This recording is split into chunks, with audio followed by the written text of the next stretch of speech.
Welcome back to my channel, welcome to BOOKMAS, and welcome to another tier ranking video. Now today is going to be a tier ranking video all about every single series that I read this year. So we're going to rank them, see how I felt about them. Are they worth reading? Am I obsessed with them? And everything in between. Alrighty, let's just dive right in. So we have our tiers over here. First one being obsessed and will never get over it. Pretty self-explanatory. Second one is def recommend, enjoyable. So this is like a 4 out of 5. Not missing out, 3 out of 5. Wish I didn't read, which is like a 2 out of 5. And then no, I shouldn't have read it. I will not be continuing it and I should have DNF'd it. Now these are going to be all series that I actively read this year, so not necessarily started this year, but I definitely actively read them. So let's just dive right in. The first one being Icebreaker. So this represents the Maple Hills series by Hannah Grace.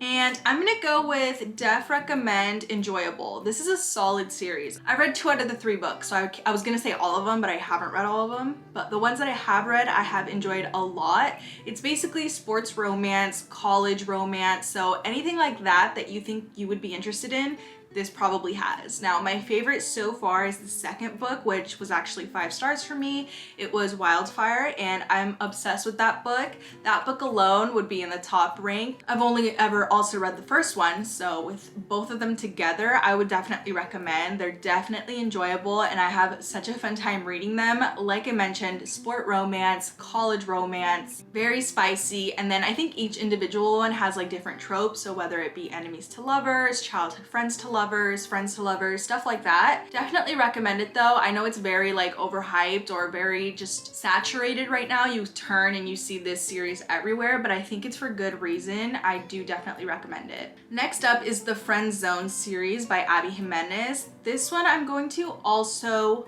def recommend, enjoyable. I think I'm gonna put it before Icebreaker.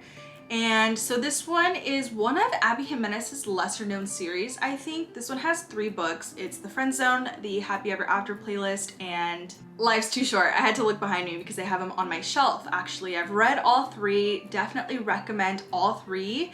My favorite at first was obviously the first one because that's the one I read first, but I rated that one 5 stars, surprisingly. The other 2 are, I think, at least 4-star reads, if not like 4.25, 4.5. So I absolutely recommend this series. I think it's definitely worth reading if you've never heard about it, if this is your first time hearing about it, or if you're just a fan of Abby Jimenez in general. I definitely think you guys should check it out. Now this one is definitely more of like an adult romance. So it deals with topics of like pregnancy, infertility, grief, terminal illness, like a lot of different subjects that don't necessarily always get talked about or brought up in your typical contemporary romances. So I think that's why this series stands out to me, and I definitely recommend it for those reasons. Next up is another Abby Jimenez series, the Part of Your World series. Now this one has 3 books or 2 books. Part of Your World being the first one, the second one being Yours Truly, and then the third one, I think Just for the Summer is part of this one. I'm not 100% sure. I should have probably looked that up and clarified, but too late. So this one this one's rough. Okay, hear me out. I'm gonna put it in the not missing out, which is crazy to see that I'm ranking the Friend Zone series above this one. But if this one is just the 2-book series with Part of Your World and Yours Truly, I'm gonna leave it there. I have not read Just for the Summer, so even if it is part of the series, I don't really have an opinion on that one. But Part of Your World, being the first book in the series, was probably my least favorite Abby Jimenez book. I just feel like, not that it was boring, it just wasn't like exciting or surprising in any sense. So it was just kind of, I felt very neutral about it the entire time. Now, Yours Truly, that's a 6-star read for me. It is such a great romance that I absolutely recommend to anyone and everyone, but it's just my feelings towards this first book, Part of Your World, that kind of bring it down. I would say read Yours Truly as a standalone 100%. This one's honestly too more like an interconnected series, so it's not really like you necessarily have to read them in order or anything like that. So basically, just take away that you should definitely read Yours Truly. I definitely recommend that one. In my opinion, that's Abby Jimenez's best work and my favorite book from her. But Part of Your World, you can skip out on. Even though it's a very, very overhyped, and for a reason I'm saying that, I do believe it's overhyped. I don't think it matches up to her other work, even her earlier work, like the Friend Zone series.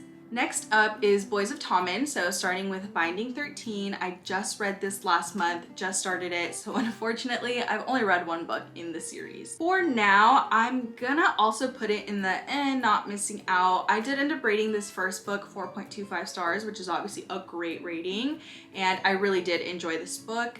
Obviously, again, I haven't even read half of the series, so take my opinion with a grain of salt, please. I'm sure it gets better. I'm sure we learn more about our characters and get to live with them more. They grow on you as characters in series do. But this first one, like I mentioned, I did love it. I did enjoy it. But if I didn't read it, I don't think I would be missing out on too much. If anything, I think I gained just the information from the book, and I gained not having FOMO about this book because it's everywhere. It's one of those books that is like most highly recommended for like a romance series. So for those reasons, it's a great book, but I feel like out of anything and everything, I gained not having FOMO the most, if that makes sense. So I do still recommend it, but if you don't read it, I don't think you're missing out on anything. I think I've read better romances, I've read worse romances. This one just kind of falls in the middle. Like the tier ranking itself, you're not really missing out on a whole lot. Next up is the Addicted series. Obsessed and will never get over it. This is probably one of my favorite romance series ever.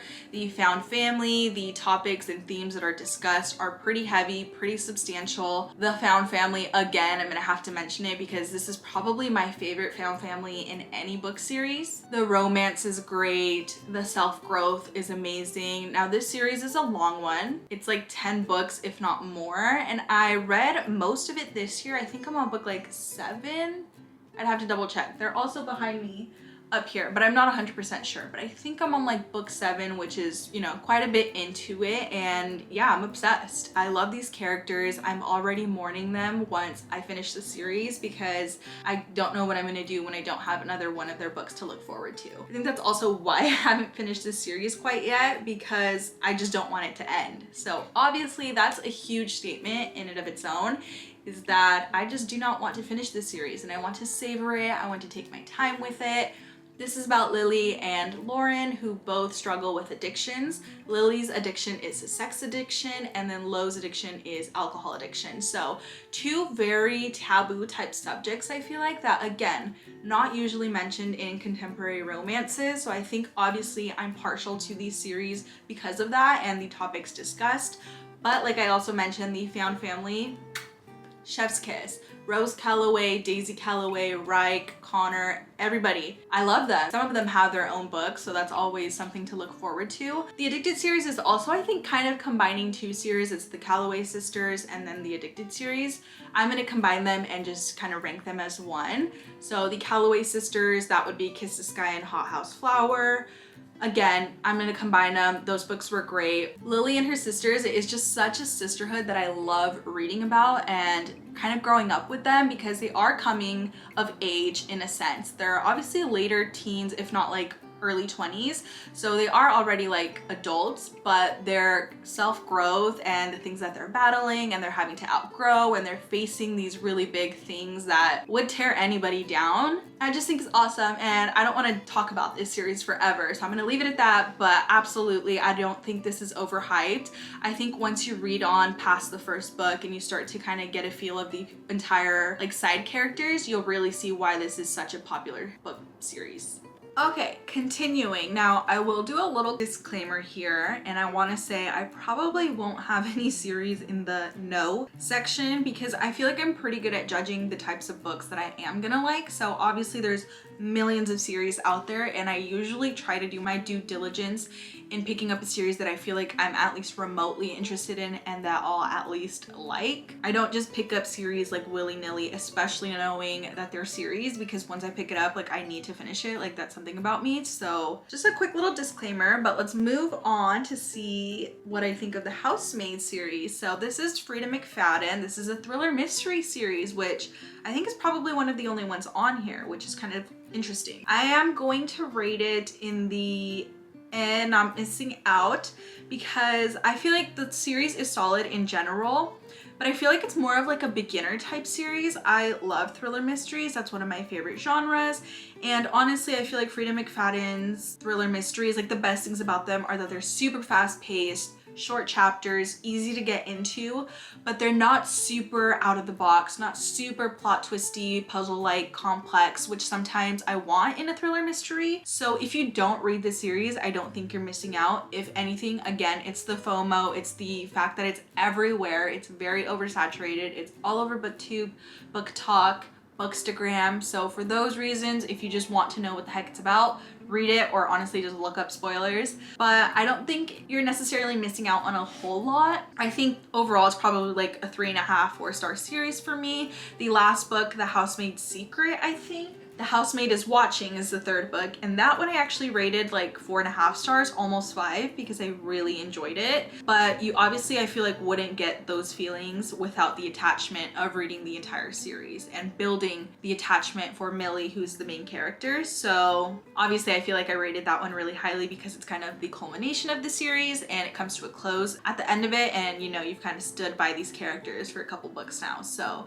with that being said, you probably don't have to read it, and there's better thriller mystery series out there, which I don't really know of. So if you know of some, recommend them. Next up, The Fine Print. This is the Dreamland Billionaire series by Lauren Asher, which is one of the most popular romance series out there. And I'm gonna go with, I'm also gonna put it in this tier. My favorite book in this series, again, is the last one. It's the third one. I feel like that couple, perfection. Lana and Cal, love them. The substance, their romance, it's very believable. It's very compelling. You get to kind of go on a roller coaster ride with them and kind of just see how they end up at the end. You don't have to read the entire series. Yes, it's a found family type of series, but it's not as strong as some of the other ones on this list. So I think you can definitely just skip to the third one, because honestly, I feel like if I knew the information I now had, I would probably only read the third one and still rate it 5 stars, still love it, and not really miss out on anything, because I feel like the first two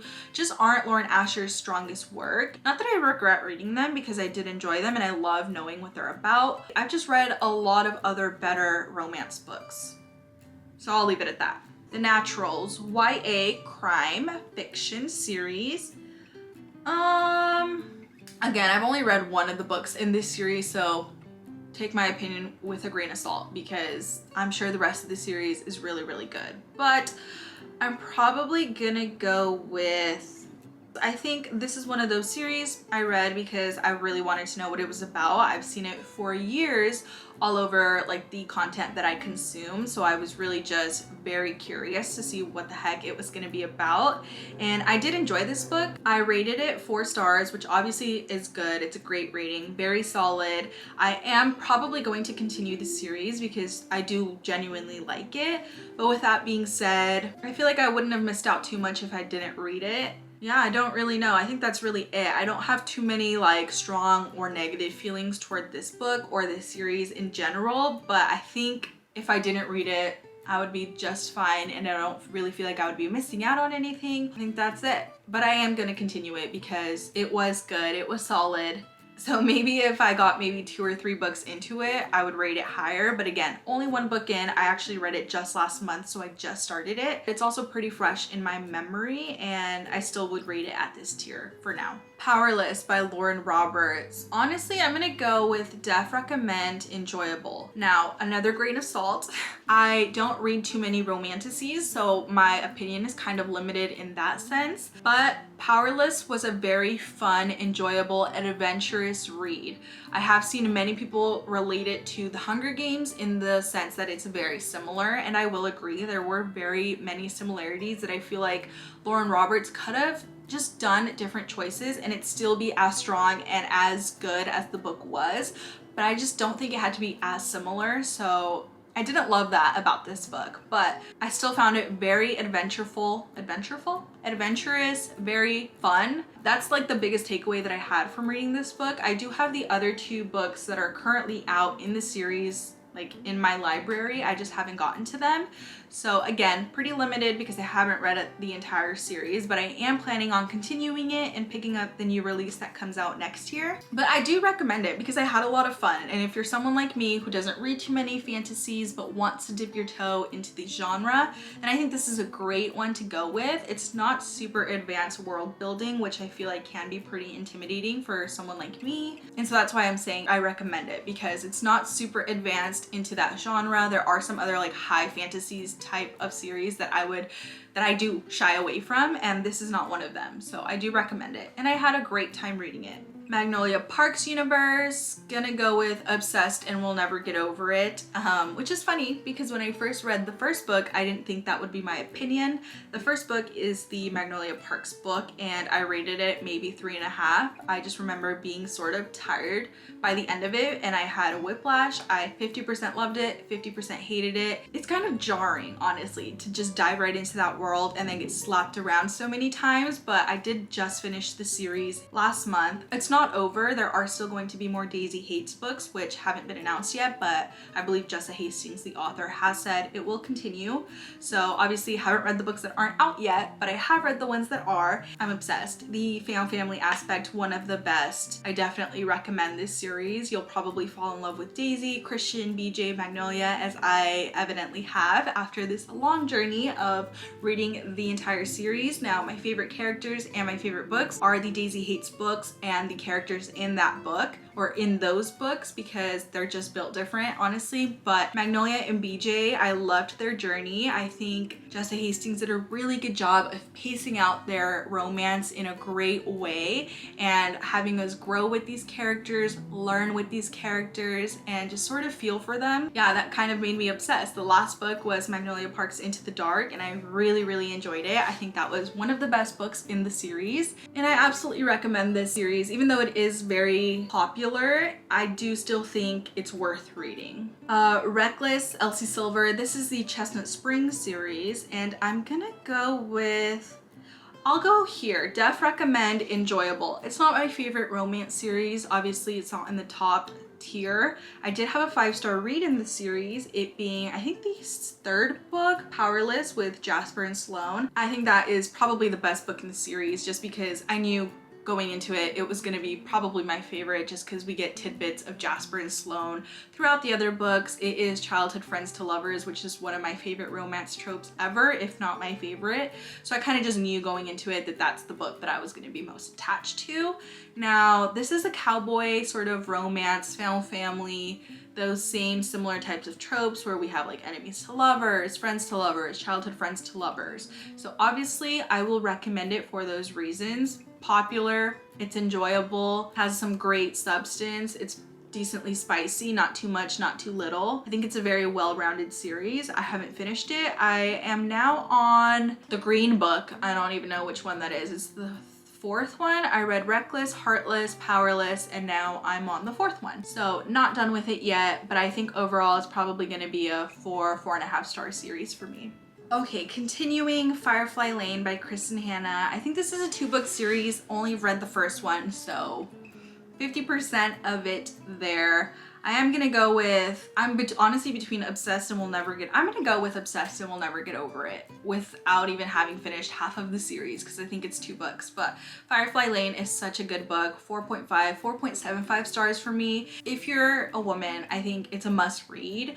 The topics discussed are like womanhood, family, friendship is like the biggest thing in this book, and I just think it's so relatable. I think, again, if you have female friendships, this book is gonna be so relatable, and you're just gonna see that as one of the biggest things to take away from this book. And I haven't read the second book, but I do want to. Will I ever get to it? I honestly don't know. I don't own it. I feel like I don't prioritize it, so who knows if I'll ever even end up reading the second book. The first book is enough to make me obsessed, and definitely recommend it to you guys. Love Redesign. This is the Lakefront Billionaire series by Lauren Asher, and I'm gonna go with definitely recommend enjoyable. Now, I've only read the first book, the second book is out, and then the third book is coming out next year.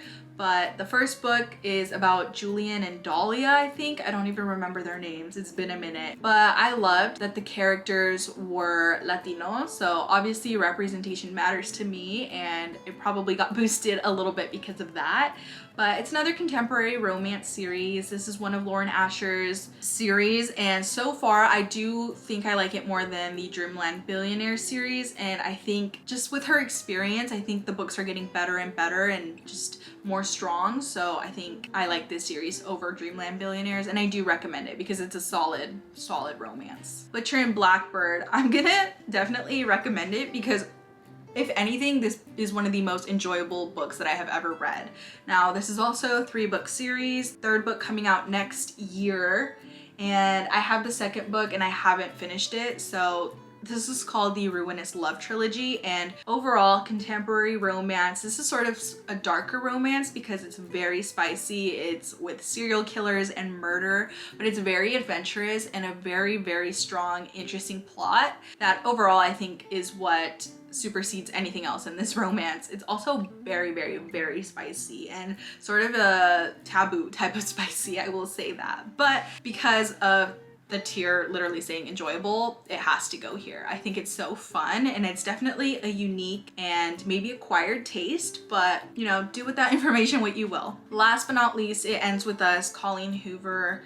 I'm gonna put it in this tier too. It Ends With Us was a 5-star read for me when I first read it, and I don't think it glorifies domestic violence, which is something that I have heard. I think once you read this book, you notice that it's just a very realistic take on it, and even I believe in her author's note, you know, this is her lived experience, so I will never judge someone's lived experience and say what it is and what it isn't because it's someone's experience.